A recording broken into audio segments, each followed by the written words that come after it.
Hi there, I am Rachel Shores. I am a watercolor artist, and today I wanted to introduce you to a friend of mine, Lindsay Roberts, and we will be working together a little bit next month. And today I wanted to kind of like maybe talk to you, Lindsay, about what is happening and what your wild idea that you just Yes. took a crazy step out on and organized. Well, thank you for inviting me to speak, Rachel. Yeah, it's a long story, but the short version is I'm a cooking teacher, a nutrition teacher, and I absolutely love that. And I've gone virtual over the last year, as a lot of people have. But I also had over 20 years of chronic migraine and chronic pain. And in 2014, I healed myself through a couple different modalities. And I attended at that time a really expensive conference meant for doctors and nurses and holistic practitioners. You know, it was like several $1,000s. And that's where I finally figured out like the keys to, officially heal myself. For And I that don't want to conference. say that conference was, I think, $3,000 in But I mean, that's where you San got a Francisco. lot of your answers. Yes, like it was definitely worth it, but it was also, as a teacher, it was an amount that like I couldn't really afford. I'm sure I put it on a credit card at that point, Yeah. Um, but I just felt like I had to go because I knew I was going to learn some really key pieces to heal myself. That I at that point I'd spent over $100,000 as in my adult life trying to heal myself.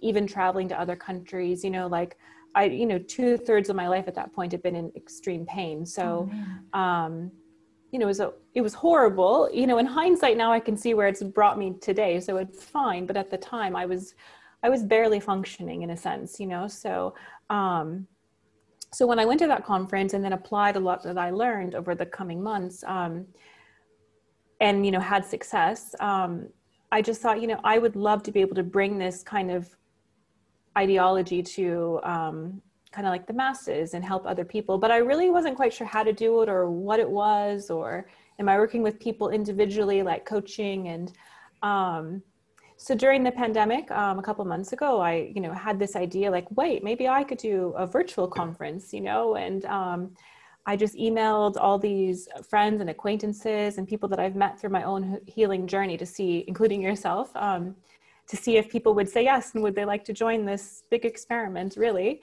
And to my surprise, all the people that I wanted to include emailed back like very quickly, like within 48 hours or so. And I was like, okay, I guess we're doing this thing. And now I've got to plan it all. So that's what I've been very busy doing for the last, 3-4 months. That is fantastic. So this, um, so these are people I've seen and met a few of them. I don't. So, and Yes. I've looked at a few of their um, bios and stuff. Um, who? Yeah, can you tell me a little bit of like the Yeah. different teachers that are like Yeah. that we're all going to get to learn from? Yes. Well, first, I should say that the conference is called Break Free from Chronic Pain, and Oh it's yeah, that's February good. 6th and 7th. And you can sign up on my website, which is mindbodykitchens, it's plural, And I'll put that. .com/break free. And that's where all the info and the bios are. But I have 16 people, the number has grown. And um, the thing that I love the most about every single person who's participating is that they have healed themselves from their own, health problem in their own life, whether it was depression or chronic pain or migraines or Lyme disease. There's a whole multitude of conditions. Um, but I think that these people really get it. Like, it's not just some acupuncturist who can, give you needles and try to help your headaches. It's somebody that like actually went through their own journey to heal themselves. So I think that's really key.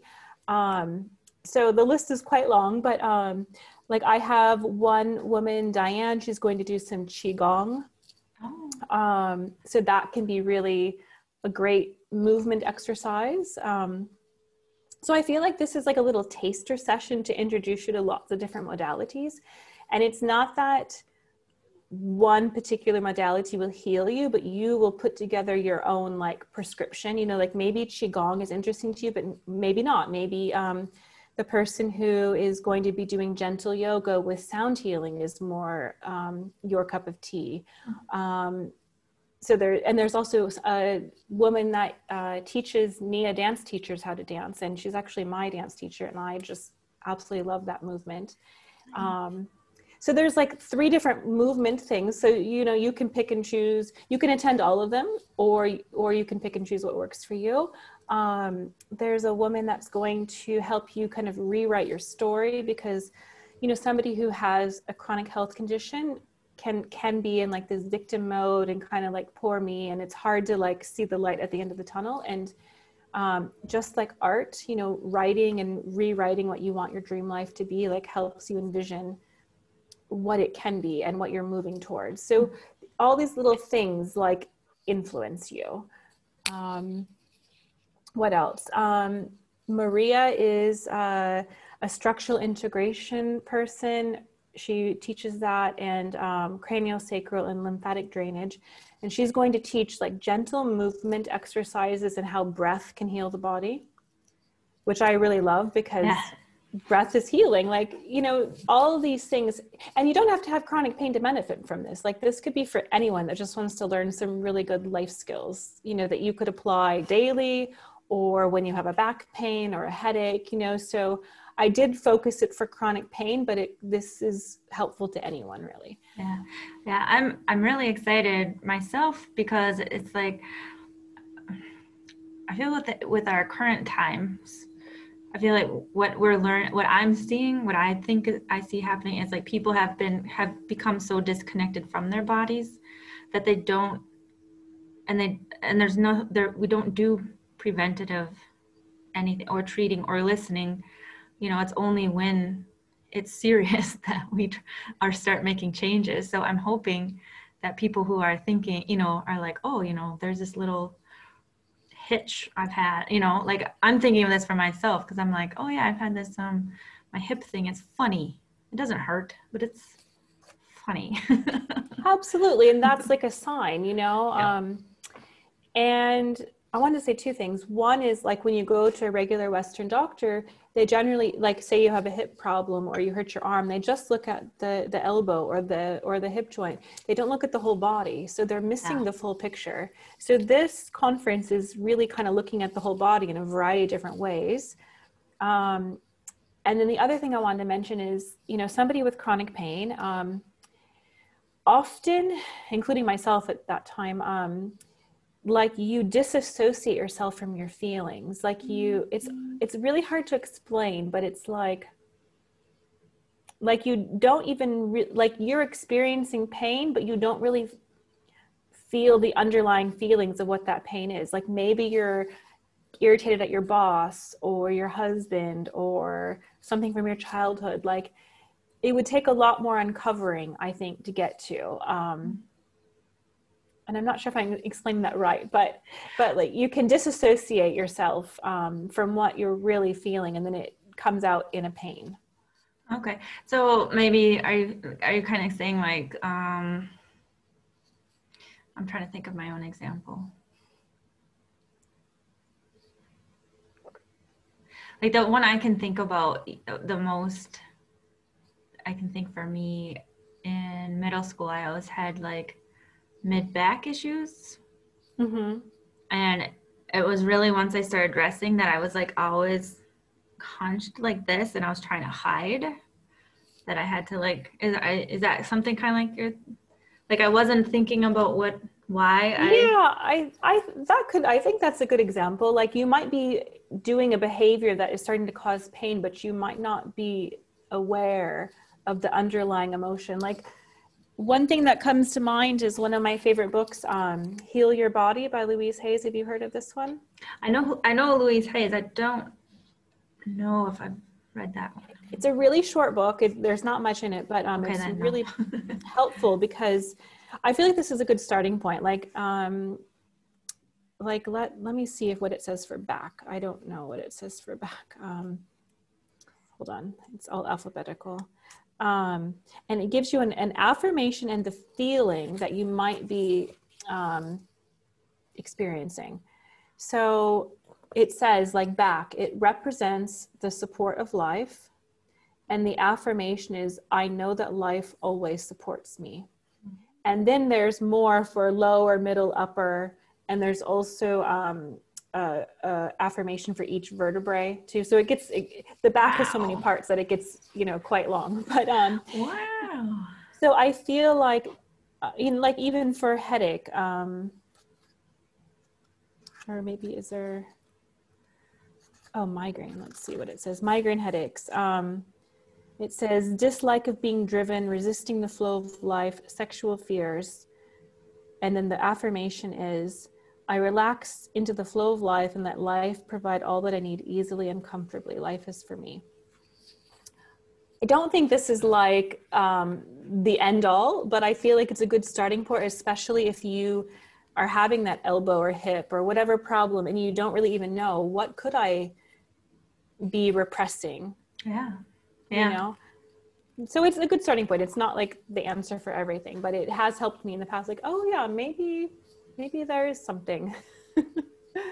Interesting. Oh, I'm excited. I'm very excited for this conference. I will be attending as many as I can. Yeah. Sure. I hope you do.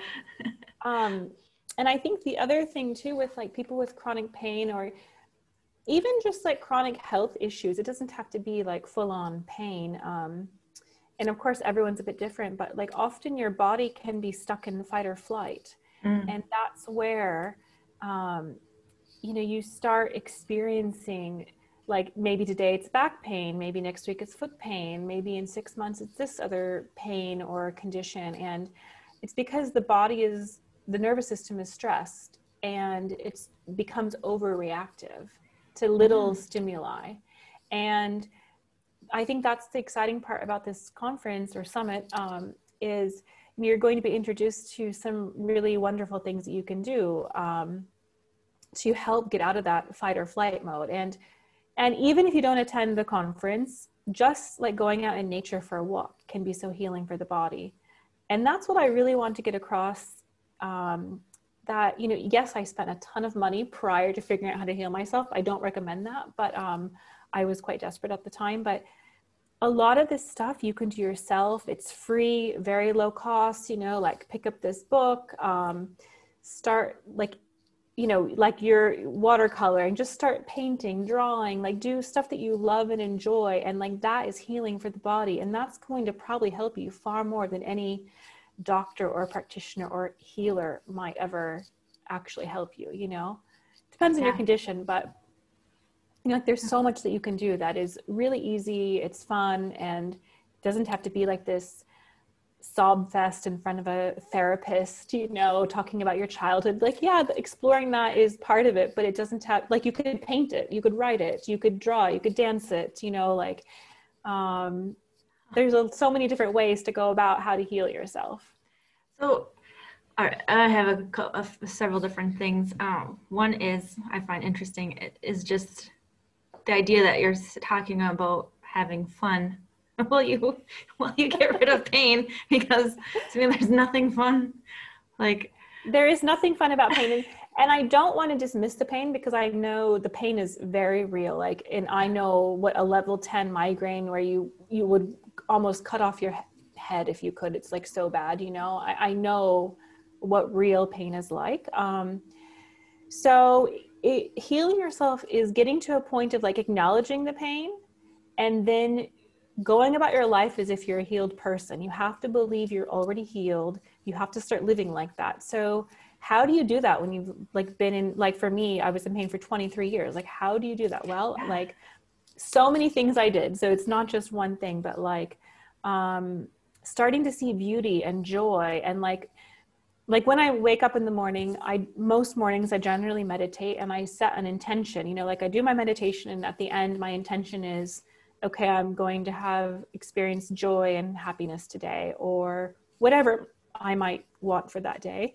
And then I go about trying to find those things, like if I go for a walk, maybe I take the longer route and I notice a pretty rose bush, or I notice the birds chirping before I even get out of bed, like all these things are nothing, but at the same time, they add up and you start changing your pattern of negative thoughts into happier, more positive things. Mm-hmm.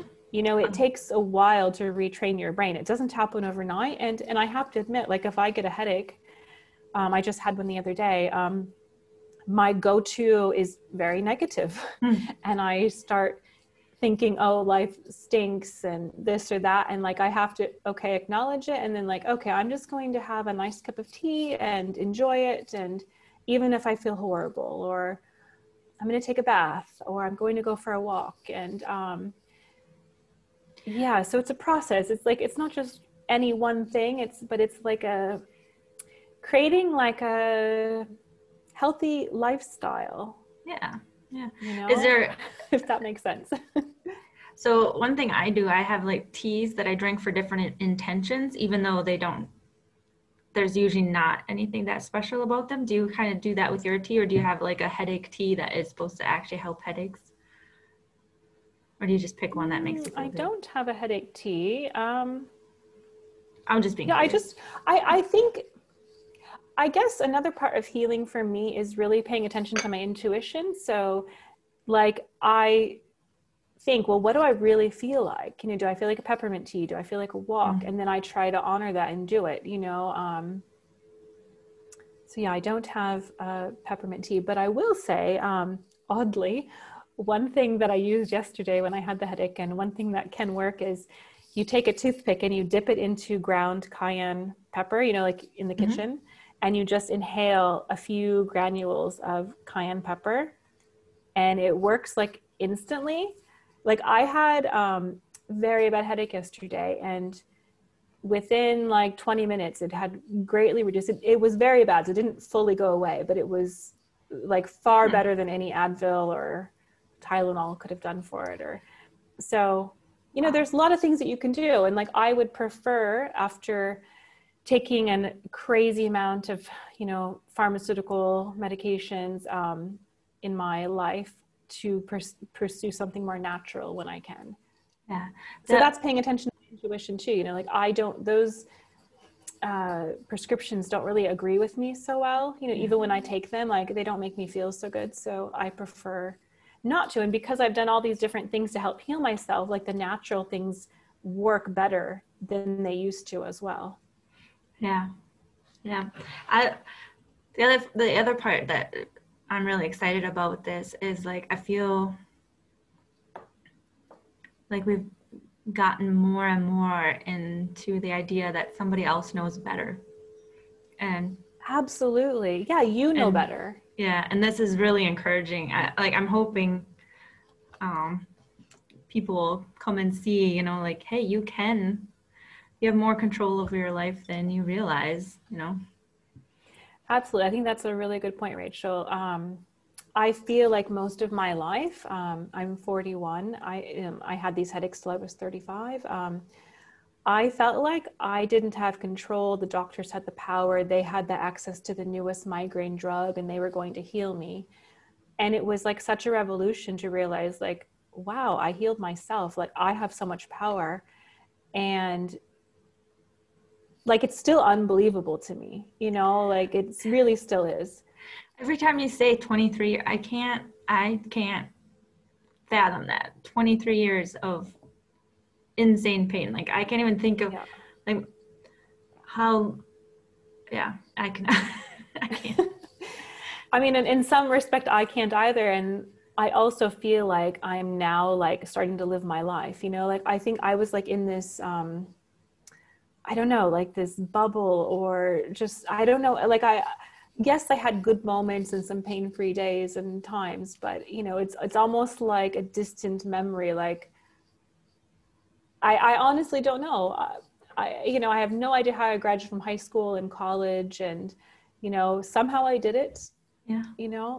Like, and that's just a reminder, like we're all stronger than we think we are, but yeah, I think it's really important to realize, like, life is not happening to you.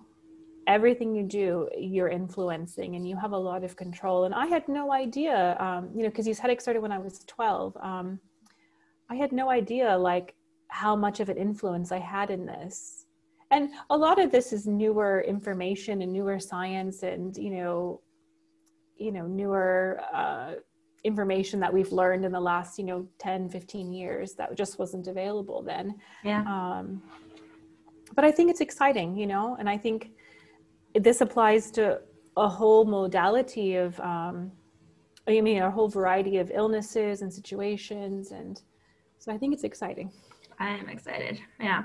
And for those who know me as an artist and are wondering what they don't know about me, I have not suffered from chronic pain. But Lindsay invited me to be part of this because of my art and my Yes. approach and the way that I've been developing using my art to process my feelings. And Yes. We had an intense conversation about how, and I think you covered it really well here too, how our feelings can that's the beginning of where pain begins. I really, really believe that it's the suppression and not releasing emotions, whatever they are, when we try to ignore them or pretend they're Absolutely. not there or judge them.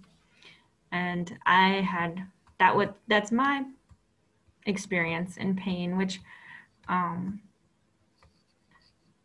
is more of a mental illness. I don't know if that counts as pain, but well, I think I'm not a doctor, but I'm just going to say, like, it's really all the same. Yeah, that's how I feel.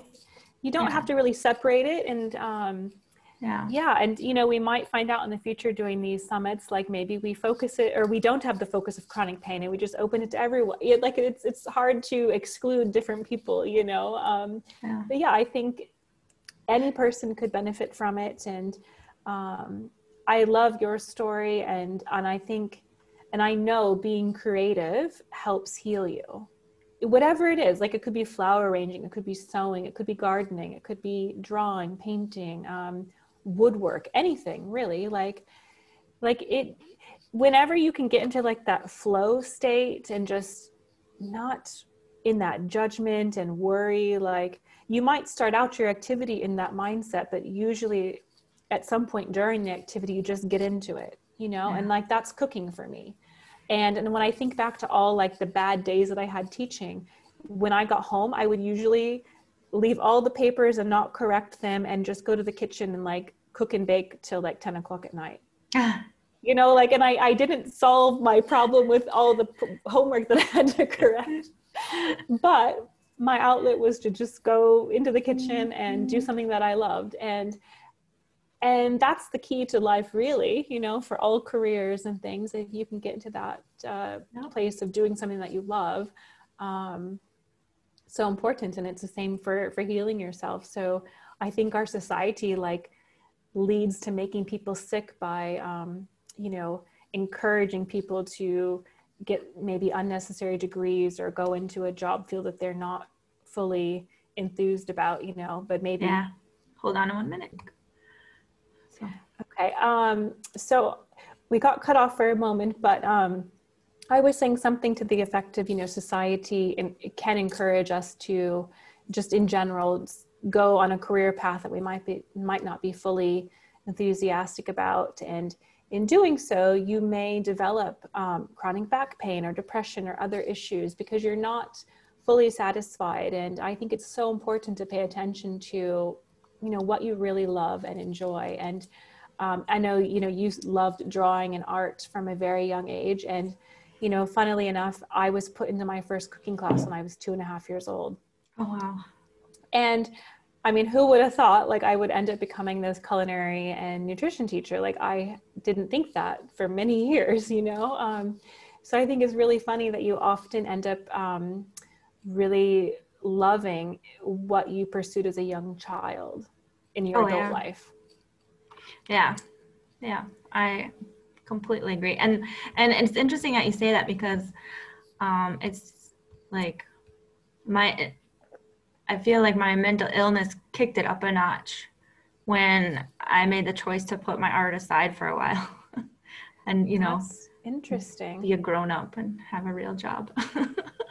Yeah, which is, terrible, really. And but it's really great that you recognize that and you're now back into what you really love. So I feel like this whole chronic pain journey, depression, whatever you have, it's really just an awakening to be your more authentic self.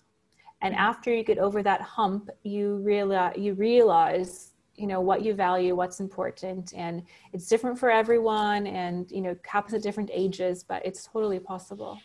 This is what I am excited about. This is like my ever-going message, but I think this is so key. It's like people they separate it. They're like, oh, I'm in pain. It has nothing to do with following your dreams. Of course, it's just my neck or just my. That's the easy thing to do, to just, the doctor says I have this abnormality. And, one of the books that I read that played a big part in my healing too was Dr. Sarno's The Mind Body Prescription. Okay. And he has since passed away. He was very ahead of his times.